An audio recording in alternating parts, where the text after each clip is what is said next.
Sarkozy must first give back the money he took from Libya to finance his electoral campaign. We funded it, and we have all the details and are ready to reveal everything. The first thing we want this clown to do is to give the money back to the Libyan people. He was given assistance so that he could help them, but he's disappointed us. Give us back our money. We have all the bank details and documents for the transfer operations, and we'll make everything public soon. And truly, Sarkozy must refund the money which belongs to the Libyan people. Isn't it strange how freedom of speech and human rights abuse are only found in countries like Russia, China, Iran, and some African countries, to which these Western hypocrites have some special God-given rights to defend? Hello and welcome again to the Edge of Politics podcast. Geopolitical Queen here with today's episode on how so-called liberal, democratic, free speech-loving countries are descending into fascist totalitarianism. It is no secret that Westerners are hypocrites. The closer you try to get to them, the harsher the punishment that they can't chastise on you. Like scorpions, you can't trust them to sit on your back to cross the river as a good gesture. They will sting you before they get off your back upon reaching the end of the river. Some years ago, we had the former President Sarkozy of France. He was President of France from 2007 to 2012. He, however, had a complex relationship with the late Libyan President Muamar Ghadaffi, who was killed by NATO under the leadership of the first black president of the United States, known as Obama.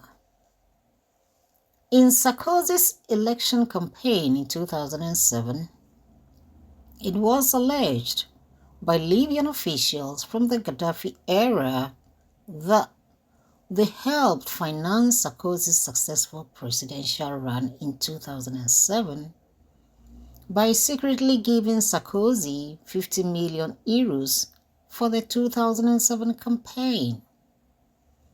After his election to the presidency, Sarkozy invited the Libyan leader to Paris for a state visit and welcomed him with high honors.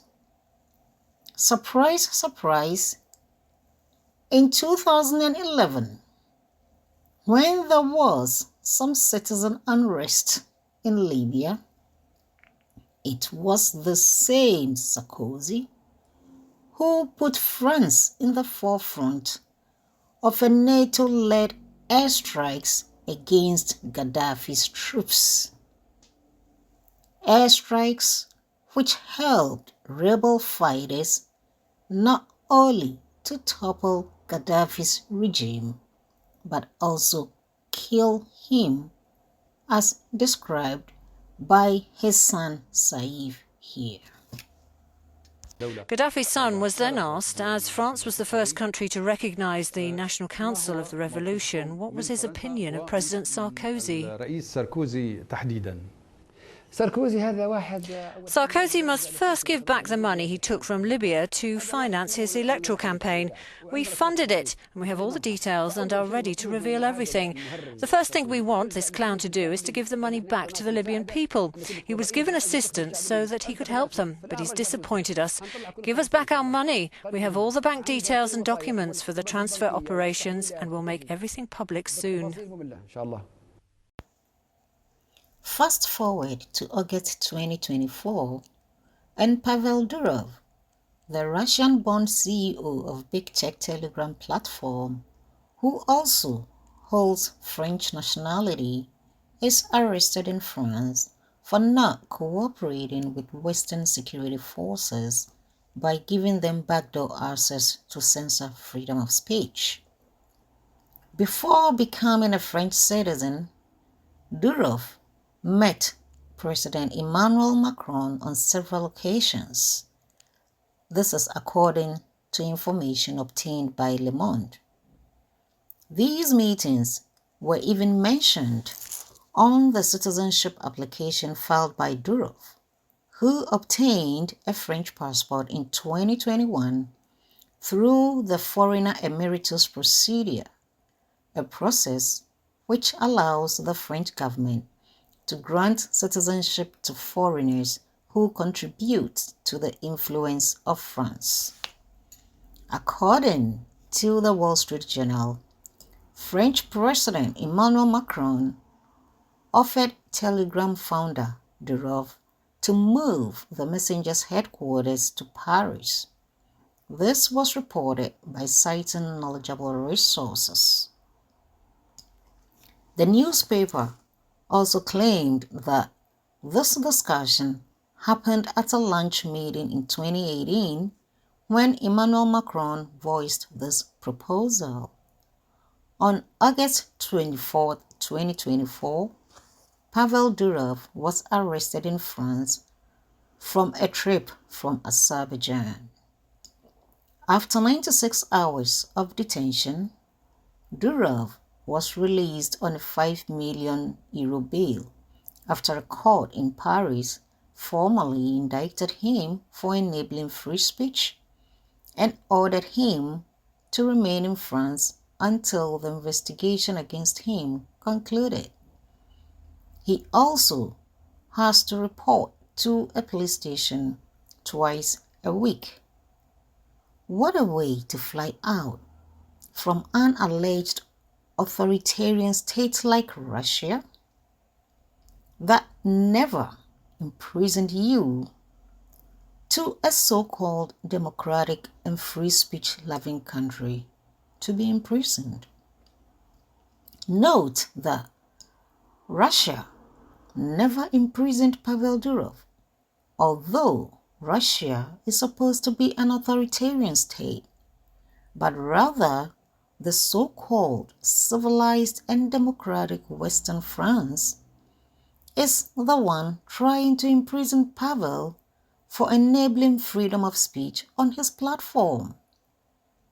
Do you see the pattern here?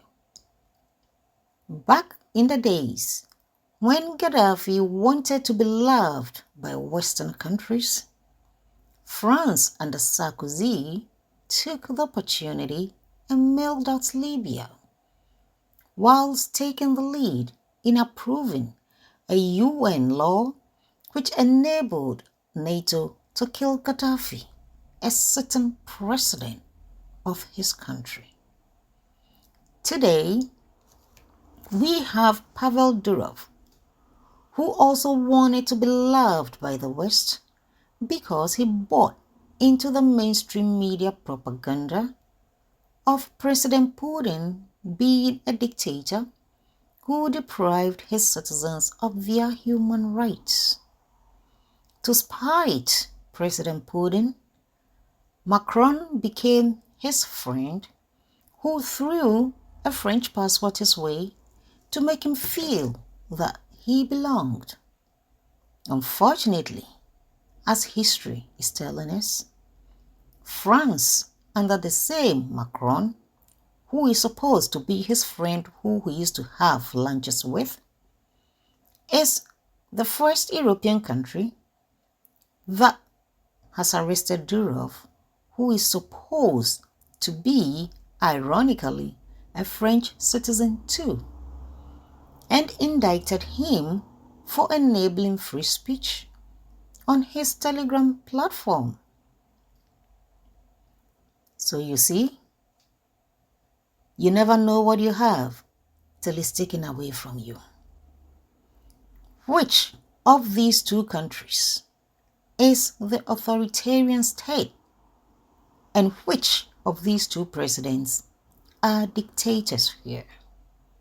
Well, Durov will now know the worth of the values of his country, Russia.